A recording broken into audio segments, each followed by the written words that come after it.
Hello നമസ്കാരം. ഇന്ന് ഞാൻ നിങ്ങളുടെ മുമ്പിൽ അവതരിപ്പിക്കാൻ പോകുന്നത് ജാവാസ്ക്രിപ്റ്റ് ഒബ്ജക്റ്റിനെ കുറിച്ചാണ്. ജാവാസ്ക്രിപ്റ്റ് ഒബ്ജക്റ്റ് എന്ന് പറഞ്ഞാൽ നമ്മൾ ഇന്ന് നമ്മുടെ ചുറ്റും കാണുന്ന എല്ലാ വസ്തുക്കളെയും നമുക്ക് ഒബ്ജക്റ്റായി കണക്ക് കൂട്ടാം. Example car, pen, bike, keyboard, mouse, table, അങ്ങനെ ഇന്ന് നമുക്ക് ചുറ്റും കാണുന്ന എല്ലാ വസ്തുക്കളെയാണ് നമ്മൾ ഒബ്ജക്റ്റ് എന്ന് പറയുന്നത്.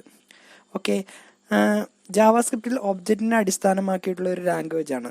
അതായത് ജാവാസ്ക്രിപ്റ്റ് പ്രധാനമായിട്ടും വർക്ക് ചെയ്യുന്നത് ഇന്ന് കാണുന്ന പല സംഭവങ്ങളെ അടിസ്ഥാനമാക്കിയിട്ടുള്ള ഒരു ലാംഗ്വേജ് ആണ്. ജാവാസ്ക്രിപ്റ്റിലെ ഒട്ടനവധി എല്ലാ കാര്യങ്ങളും പ്രവർത്തിക്കുന്നത് ഓരോ ഒബ്ജക്റ്റിന്റെ ഉള്ളിലാണ്. ജാവ പ്രോഗ്രാം ഒരു ക്ലാസ്സിനെ അടിസ്ഥാനമാക്കിയിട്ടാണ് പ്രവർത്തിക്കുന്നത്. അതായത് നമ്മൾ ജാവയിൽ എന്തെങ്കിലും കാര്യങ്ങൾ ചെയ്യണം എന്നുണ്ടെങ്കിൽ നമുക്കത് ഒരു ക്ലാസ്സിൻ്റെ ഉള്ളിലായിട്ടാണ് ചേർത്ത് കൊടുക്കേണ്ടത്. എന്നാൽ ജാവാസ്ക്രിപ്റ്റിൽ അങ്ങനെ ഒരു ക്ലാസ് കൊടുക്കേണ്ട ആവശ്യമില്ല. അതുകൊണ്ട് തന്നെ നമുക്ക് ഒബ്ജക്റ്റിനെ ക്രിയേറ്റ് ചെയ്യണമെങ്കിൽ ക്ലാസ്സിൻ്റെ ആവശ്യമില്ലാതെ തന്നെ നമുക്ക് നേരിട്ട് ക്രിയേറ്റ് ചെയ്യാവുന്നതാണ്. 3 വഴിയിലൂടെ നമുക്ക് ഒബ്ജക്റ്റ് ജാവാസ്ക്രിപ്റ്റിൽ ക്രിയേറ്റ് ചെയ്യാം. ഒന്നാമത്തേത് ബൈ ഒബ്ജക്റ്റ് ലിറ്ററൽ, അതേപോലെ തന്നെ using new keyword, by creating instance of object directly, അതായത് നേരിട്ട് നമുക്ക് ഇൻസ്റ്റൻസ് ആയിട്ട് ഒബ്ജക്റ്റ് ക്രിയേറ്റ് ചെയ്യാം. അതേപോലെ തന്നെ by using object constructor using new keyword, അതായത് ന്യൂ കീവേഡ് വെച്ചിട്ട് നമുക്ക് ഒബ്ജക്റ്റ് കൺസ്ട്രക്ടറിൻ്റെ അടിസ്ഥാനമാക്കിയിട്ടും നമുക്ക് 3 വിധത്തിൽ നമുക്ക് ഒബ്ജക്റ്റ് ക്രിയേറ്റ് ചെയ്യാം. ഒന്നാമത്തത് ബൈ ലിറ്ററൽ, അതേപോലെ തന്നെ ഇൻസ്റ്റൻറ്റ് ഓഫ് ഒബ്ജക്റ്റ് ഡയറക്റ്റ്ലി, അതേപോലെ തന്നെ ഒബ്ജക്റ്റ് കൺസ്ട്രക്ടർ. ഇങ്ങനെ 3 വിധത്തിൽ നമുക്ക് ജാവാസ്ക്രിപ്റ്റിൽ ഒബ്ജക്റ്റ് ക്രിയേറ്റ് ചെയ്യാം. അപ്പോൾ നമുക്ക് ഇതിലെ ആദ്യത്തെ മെത്തേഡ് ബൈ ഒബ്ജക്റ്റ് ലിറ്ററൽ ഉപയോഗിച്ചിട്ട് നമുക്ക് ജാവാസ്ക്രിപ്റ്റിൽ ഒരു എക്സാമ്പിൾ ചെയ്യാം. അപ്പോൾ നമ്മൾ സാധാരണ ചെയ്യുന്ന രൂപത്തിൽ തന്നെ സ്ക്രിപ്റ്റ് എന്ന് എഴുതി അതിനുശേഷം നമ്മളിവിടെ വന്ന് ഒരു ഒബ്ജക്റ്റ് പേര് കൊടുത്തു emp, എന്നിട്ട് ഇവിടെ വന്ന് ഈക്വൽ ടു ഇതുപോലൊരു ബ്രാക്കറ്റ് ഓപ്പൺ ചെയ്യുക. അതിനുശേഷം ഇതിൻ്റെ ഉള്ളിൽ ID എന്ന് എഴുതിയതിന് ശേഷം നമുക്ക് ഏതാണോ ID വേണ്ടത് അത് ചേർത്ത് കൊടുത്തു. അതിനുശേഷം കോമ ഇടുക, എന്നിട്ട് നെയിം എന്ന് ചേർത്ത് കൊടുത്തു. ഡബിൾ കൊട്ടേഷൻ്റെ ഉള്ളിൽ നമുക്ക് ഏതാണോ പേര് വേണ്ടത് അത് ചേർത്ത് കൊടുക്കാം. അതിനുശേഷം വീണ്ടും നമ്മൾ കോമ ഇട്ടതിന് ശേഷം സാലറി എന്ന് എഴുതി കൊടുത്തു. എന്നിട്ട് കോളൻ ഇട്ടതിന് ശേഷം നമുക്ക് സാലറി എത്രയാണോ അത് നമുക്ക് ഇവിടെ ചേർത്ത് കൊടുക്കാം.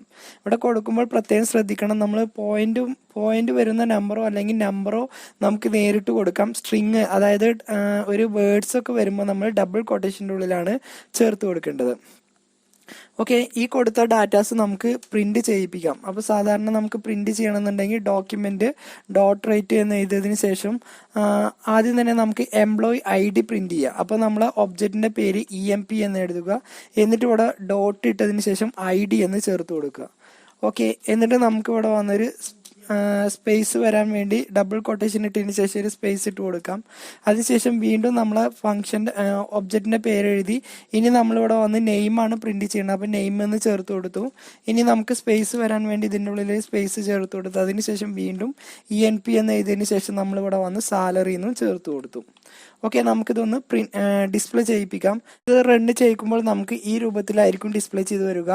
ആദ്യം നമ്മൾ കൊടുത്ത ID-യും, രണ്ടാമത് നമ്മൾ കൊടുത്ത പേരും, മൂന്നാമത് നമ്മൾ കൊടുത്ത സാലറിയും നമുക്ക് ഡിസ്പ്ലേ ചെയ്ത് വരും. ഈ പ്രോഗ്രാമിൽ ചെറിയൊരു മിസ്റ്റേക്ക് ഉണ്ടായിരുന്നു. ഇവിടെ ഈക്വൽ ടു അല്ല കോളനാണ് ഇട്ട് കൊടുക്കേണ്ടത്. ഓക്കെ, അപ്പോൾ ഒന്നാമത്തെ മെത്തേഡ് ഉപയോഗിച്ചിട്ട് എങ്ങനെ നമ്മൾ ഒബ്ജക്റ്റ് ക്രിയേറ്റ് ചെയ്യുന്നു എന്നാണ് നോക്കിയത്. അടുത്തത് നമ്മൾ by creating instance of object directly new keyword വെച്ചിട്ട് നമുക്ക് എങ്ങനെ ക്രിയേറ്റ് ചെയ്യുന്നു എന്നാണ്. രണ്ടാമത്തെ മെത്തേഡ് വെച്ചിട്ട് നമുക്ക് എങ്ങനെ ക്രിയേറ്റ് ചെയ്യാം എന്നാണ് അടുത്തതായി നോക്കുന്നത്. ഓക്കെ, സാധാരണ നമ്മൾ ചെയ്യുന്ന രൂപത്തിൽ തന്നെ ഇവിടെ വന്ന് സ്ക്രിപ്റ്റ് എന്ന് ടൈപ്പ് ചെയ്ത് കൊടുക്കുക.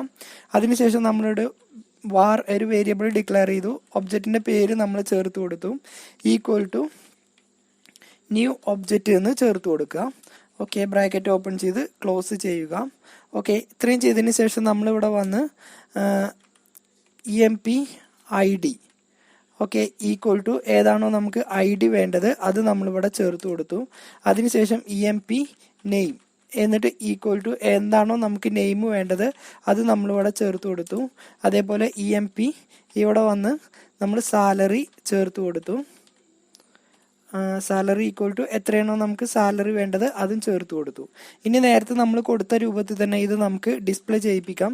അപ്പോൾ ഡോക്യുമെന്റ് .write ഇട്ടതിന് ശേഷം നമ്മളിവിടെ വന്ന് ആദ്യം തന്നെ emp ID എന്ന് ചേർത്ത് കൊടുത്തു. ഓക്കെ, അപ്പോൾ നമുക്കിവിടെ EMP ID വരും. അതിനുശേഷം നമ്മളിവിടെ വന്ന് EMP ഒബ്ജക്റ്റിൻ്റെ പേര് കൊടുത്തു. അതിൻ്റെ ഉള്ളിൽ നമ്മൾ കൊടുത്തിരുന്ന വേരിയബിൾ നെയിം എന്ന് ചേർത്ത് കൊടുത്തു. ഓക്കെ, അവിടെ നമുക്ക് നെയിം പ്രിന്റ് ചെയ്യും. അതേ രൂപത്തിൽ തന്നെ ഇവിടെ വന്ന് സാലറിയും നമുക്ക് ഇതേ രൂപത്തിൽ പ്രിന്റ് ചെയ്തു വരും. അപ്പോൾ നമുക്ക് ഇതൊന്ന് റണ്ണ് ചെയ്യിപ്പിച്ച് നോക്കാം. ഇത് റണ്ണ് ചെയ്യിക്കുമ്പോൾ നമുക്ക് ഈ രൂപത്തിലായിരിക്കും ഡിസ്പ്ലേ ചെയ്ത് വരിക. ആദ്യം നമുക്ക് ID-യും പിന്നെ നമുക്ക് പേരും പിന്നെ നമ്മൾ കൊടുത്ത സാലറിയും നമുക്ക് ഡിസ്പ്ലേ ചെയ്ത് വരും. അടുത്തതായി നമ്മൾ മൂന്നാമത്തെ മെത്തേഡ് വെച്ചിട്ടാണ് നമ്മൾ ക്രിയേറ്റ് ചെയ്യാൻ പോകുന്നത്. ബൈ യൂസിങ് ഒബ്ജക്റ്റ് കൺസ്ട്രക്ടർ എന്ന മെത്തേഡ് വെച്ചിട്ടാണ് അടുത്തതായി നമ്മൾ ചെയ്യാൻ പോകുന്നത്. അപ്പം നമ്മൾ സാധാരണ ചെയ്യുന്ന രൂപത്തിൽ തന്നെ സ്ക്രിപ്റ്റ് എന്ന് എഴുതി അതിനുശേഷം നമ്മളിവിടെ ഒരു ഫംഗ്ഷന് ക്രിയേറ്റ് ചെയ്യാണ്. ഫംഗ്ഷന്റെ പേര് നമ്മൾ നേരത്തെ കൊടുത്ത പോലെ എംപ്ലോയി എന്ന് ചേർത്ത് കൊടുത്തു. ഇതിൻ്റെ ഉള്ളിൽ നമ്മൾ ഓരോ വേരിയബിൾസ് ചേർത്തു. ID, അതേപോലെ തന്നെ നെയിം, അതേപോലെ തന്നെ സാലറി. ഓക്കെ, ഇത്രയും ചെയ്തതിന് ശേഷം നമ്മളിവിടെ വന്ന് ബ്രാക്കറ്റ് ഓപ്പൺ ചെയ്തു. ഇതിൻ്റെ ഉള്ളിൽ നമ്മളിവിടെ വന്ന് ദിസ് എന്ന് എഴുതിയതിന് ശേഷം നമ്മൾ ID =ID എന്ന് ചേർത്ത് കൊടുക്കുക. അതിനുശേഷം ദിസ് ഡോട്ട് നെയിം നെയിം എന്ന് ചേർത്ത് കൊടുക്കുക. അതായത് നമ്മൾ ആ ഫംഗ്ഷൻ്റെ ഉള്ളിൽ കൊടുക്കുന്ന വാല്യൂവും ഈ ID-യും തമ്മിൽ ഈക്വൽ ആക്കി മാറ്റാൻ വേണ്ടിയാണ് ഈ രൂപത്തിൽ ചെയ്യുന്നത്. അപ്പോൾ ദിസ് ഡോട്ട് സാലറി സാലറി എന്നും ചേർത്ത് കൊടുത്തു. ഓക്കെ, ഇനി നമ്മളിവിടെ വന്ന് ഒരു വേരിയബിൾ ഡിക്ലെയർ ചെയ്തു. നമ്മളെ ഫംഗ്ഷന്റെ പേര് എംപ്ലോയി ന്യൂ എന്നിട്ട് ഇവിടെ വന്ന് നമ്മളെ ഫംഗ്ഷന്റെ പേര് നമ്മളിവിടെ ചേർത്ത് കൊടുത്തു എംപ്ലോയി. എന്നിട്ട് ബ്രാക്കറ്റിന്റെ ഉള്ളിൽ നമ്മൾ ഇതിലേക്ക് ആവശ്യമായിട്ടുള്ള വാല്യൂസ് എന്താണെങ്കിൽ അത് ചേർത്ത് കൊടുക്കാം. ഓക്കെ, ഇവിടെ നമുക്ക് സാലറി അതും നമുക്ക് ഇവിടെ ചേർത്ത് കൊടുക്കാം. ഇനി നമ്മളിവിടെ വന്ന് ഡിസ്പ്ലേ ചെയ്യിപ്പിക്കാം. അപ്പോൾ ഡോക്യുമെന്റ് ഡോട്ട് റൈറ്റ് ഇട്ടതിന് ശേഷം നമ്മളിവിടെ ഈ പേരാണ് നമ്മളിവിടെ ചേർത്ത് കൊടുക്കുന്നത്. ID എന്ന് ചേർത്ത് കൊടുത്താൽ ഇവിടെ ID ഡിസ്പ്ലേ ചെയ്യും. എന്നിട്ടൊരു സ്പേസ് ഇട്ട് കൊടുത്തു. അതിനുശേഷം നമ്മളിവിടെ വന്ന് ഈ ഡോട്ട് നെയിം എന്ന് ചേർത്ത് കൊടുത്താൽ നമുക്ക് അവിടെ നെയിം എന്ന് പ്രിന്റ് ചെയ്യും. വീണ്ടും നമ്മളിവിടെ വന്ന് വീണ്ടും നമുക്ക് സാലറി പ്രിന്റ് ചെയ്യാൻ വേണ്ടി ഈ ഡോട്ട് സാലറി എന്ന് ചേർത്ത് കൊടുത്താൽ നമുക്ക് അവിടെ സാലറിയും പ്രിന്റ് ചെയ്ത് വരും. ഇനി നമുക്ക് അതൊന്ന് ഡിസ്പ്ലേ ചെയ്യിപ്പിച്ച് നോക്കാം. അപ്പോൾ അത് ഡിസ്പ്ലേ ചെയ്യിക്കുമ്പോൾ നമുക്ക് ഇവിടെ വന്ന് നമ്മൾ കൊടുത്ത ID-യും അതേപോലെ നെയിമും അതേപോലെ തന്നെ സാലറിയും നമുക്ക് ഡിസ്പ്ലേ ചെയ്ത് വരും. ഇതേ മെത്തേഡ് തന്നെ നമുക്ക് മറ്റൊരു രൂപത്തിൽ ചെയ്ത് നോക്കാം. അപ്പോൾ നമ്മൾ സാധാരണ ചെയ്യുന്ന രൂപത്തിൽ തന്നെ സ്ക്രിപ്റ്റ് എന്ന് നമ്മളിവിടെ ചേർത്ത് കൊടുക്കുക. അതിനുശേഷം നമ്മളിവിടെ ഒരു ഫംഗ്ഷന് ക്രിയേറ്റ് ചെയ്യാം. നേരത്തെ ചെയ്ത രൂപത്തിൽ തന്നെ ഫംഗ്ഷന്റെ പേര് നമ്മൾ എംപ്ലോയി എന്ന് ചേർത്ത് കൊടുത്തു. ബ്രാക്കറ്റ് ഓപ്പൺ ചെയ്യുക.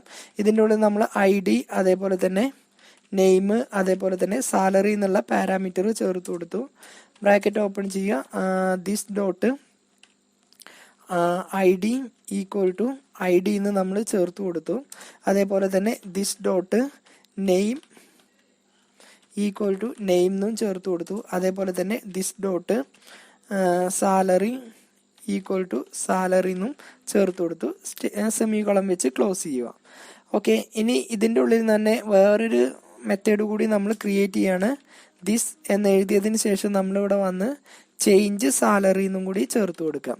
ചേഞ്ച് സാലറി ചേഞ്ച് സാലറി എന്നും കൂടി ചേർത്ത് കൊടുക്കാം. ചേഞ്ച് സാലറി എന്ന് കൂടി നമ്മളിവിടെ ക്രിയേറ്റ് ചെയ്തു. ഓക്കെ, ഇനി നമുക്കിവിടെ ഒരു ഫംഗ്ഷന് ക്രിയേറ്റ് ചെയ്യാണ്. ചേഞ്ച് സാലറി എന്നുള്ളൊരു ഫംഗ്ഷന് ക്രിയേറ്റ് ചെയ്യാം. ഓക്കെ, ഇതിൻ്റെ ഉള്ളിൽ തന്നെ നമ്മൾ ക്രിയേറ്റ് ചെയ്യണം. ചേഞ്ച് സാലറി എന്നുള്ളൊരു ഫംഗ്ഷന് ക്രിയേറ്റ് ചെയ്തു. ഇതിൻ്റെ ഉള്ളിൽ നമ്മൾ ബ്രാക്കറ്റിൻ്റെ ഉള്ളിൽ നമ്മളൊരു പാരാമീറ്റർ അതർ സാലറി എന്നും ചേർത്ത് കൊടുക്കുന്നുണ്ട്. അതർ സാലറി എന്നുള്ളത് ഒരു പാരാമീറ്ററും ചേർത്ത് കൊടുത്തു. ഇതിൻ്റെ ഉള്ളിൽ ബ്രാക്കറ്റ് നമ്മൾ ഇട്ട് കൊടുത്തതിന് ശേഷം ദിസ് ഇട്ടതിന് ശേഷം നമ്മളിവിടെ വന്ന് സാലറി അതർ സാലറി എന്ന് ചേർത്ത് കൊടുക്കാം. ഓക്കെ, ഇവിടെ വന്ന് സെമിക്കോളം വെച്ച് ക്ലോസ് ചെയ്തു. ഓക്കെ, ഇനി നമ്മളിവിടെ വന്ന് നേരത്തെ ചെയ്ത രൂപത്തിൽ തന്നെ ഒരു വേരിയബിൾ ഡിക്ലെയർ ചെയ്തു. ന്യൂ എംപ്ലോയി നമ്മളെ മെയിൻ ഫംഗ്ഷന്റെ പേരായ മെത്തേഡിന്റെ പേരായ എംപ്ലോയി എന്ന് എഴുതി. ഇതിന് ശേഷം നമുക്ക് ഇതിൻ്റെ ഉള്ളിലേക്ക് വാല്യൂ ചേർത്ത് കൊടുക്കാം. ഓക്കെ, അതിനുശേഷം നമുക്ക് ഇവിടെ വന്ന് സാലറിയും നമുക്ക് ഇതിൻ്റെ ഉള്ളിലേക്ക് ചേർത്ത് കൊടുക്കാം. ഇവിടെ വന്ന് സ്റ്റേറ്റ്മെന്റ് ഇവിടെ വെച്ച് ക്ലോസ് ചെയ്തു. ഓക്കെ, ഇതിൻ്റെ ഉള്ളിൽ നമുക്ക് ആദ്യം ഈ ലൈനൊന്ന് നമുക്ക് പ്രിന്റ് ചെയ്യിപ്പിക്കാം. ഡോക്യുമെന്റ് ഡോട്ട് റൈറ്റ്, അതിനുശേഷം നമ്മൾ ഈ ഡോട്ട് ആദ്യം ID പ്രിന്റ് ചെയ്യിപ്പിച്ചു. സ്പേസ് വരാൻ വേണ്ടി ഇവിടെ സ്പേസ് ഇട്ട് കൊടുത്തു. അതിനുശേഷം ഈ ഡോട്ട് നെയിം എന്ന് ചേർത്ത് കൊടുത്തു, ഒരു സ്പേസ് ഇട്ട് കൊടുത്തു. അതിനുശേഷം ഈ ഡോട്ട് സാലറി എന്നും ചേർത്ത് കൊടുത്തു, സെമിക്കോളം വെച്ച് ക്ലോസ് ചെയ്തു. ഇതിന് ശേഷം നമ്മൾ ഈ ഡോട്ട് ചേഞ്ച് സാലറി, നമുക്ക് ആ സാലറി നമുക്ക് ചേഞ്ച് ചെയ്യണം. അപ്പോൾ ചേഞ്ച് സാലറി എന്നിട്ട് കൊടുത്തു. ഏത് സാലറിയിലേക്കാണോ നമുക്കിതിനെ ചേഞ്ച് ചെയ്യേണ്ടത് ആ സാലറി നമ്മളിവിടെ ചേർത്ത് കൊടുത്തു. ഇനി നമുക്ക് വീണ്ടും ഇതേ രൂപത്തിൽ തന്നെ ഇതൊന്ന് ഡിസ്പ്ലേ ചെയ്യിപ്പിക്കാം. അപ്പോൾ ഞാനിതൊന്ന് കോപ്പി ചെയ്തിട്ട് അങ്ങോട്ട് കൊണ്ടുപോയി വെക്കുന്നുണ്ട്. ഇതേ രൂപത്തിൽ തന്നെയാണ് വരുന്നത്. അപ്പോൾ ഇത് കോപ്പി ചെയ്തിട്ട് ഇവിടെ വെക്കുന്നുണ്ട്. പുതിയൊരു ലൈന് വരാൻ വേണ്ടി ഇവിടെ വന്ന് ഒരു BR കൂടി ചേർത്ത് കൊടുക്കുന്നത്, ബ്രേക്ക്, ഒരു BR കൂടി ഞാനിവിടെ ചേർത്ത് കൊടുക്കുന്നുണ്ട്. ഓക്കെ, അപ്പോൾ നമുക്കിതൊന്ന് റണ്ണ് ചെയ്യിപ്പിക്കാം. ആദ്യത്തേത് നമ്മൾ ആ കൊടുത്ത അതേ സാലറി നമുക്ക് ഇവിടെ വന്ന് ഡിസ്പ്ലേ ചെയ്ത് വരും. അതായത് നമ്മളിവിടെ എന്താണോ നമ്മളിവിടെ കൊടുത്തത് ആ വാല്യൂ ആയിരിക്കും നമുക്കിവിടെ കറക്റ്റായിട്ട് പ്രിന്റ് ചെയ്ത് വരിക. എന്നാൽ രണ്ടാമത്തതിൽ ഈ ഫംഗ്ഷൻ അടിസ്ഥാനത്തിലാണ് നമുക്കിവിടെ ഡിസ്പ്ലേ ചെയ്ത് വരുന്നത് ഏത് വാല്യൂ ആണോ. അതായത് നമ്മളിവിടെ ഈ ചേഞ്ച് സാലറിയിലേക്ക് ആവശ്യമായിട്ടുള്ള അതർ സാലറി എന്നുള്ള വാല്യൂ ഇവിടുന്ന് 10,000 ആണ് വരുന്നത്. ആ വാല്യൂ ആണ് നമുക്കിവിടെ വന്ന് ഡിസ്പ്ലേ ചെയ്ത് വരുന്നത്. അപ്പോൾ ഒബ്ജക്റ്റിനെ അടിസ്ഥാനമാക്കിയിട്ടാണ് ഇന്നത്തെ ക്ലാസ് നിങ്ങളുടെ മുമ്പിൽ അവതരിപ്പിച്ചത്. ഇത് നിങ്ങൾക്ക് മനസ്സിലായെന്ന് വിചാരിക്കുന്നു. അടുത്തൊരു ക്ലാസ്സുമായിട്ട് നമുക്ക് വീണ്ടും കാണാം.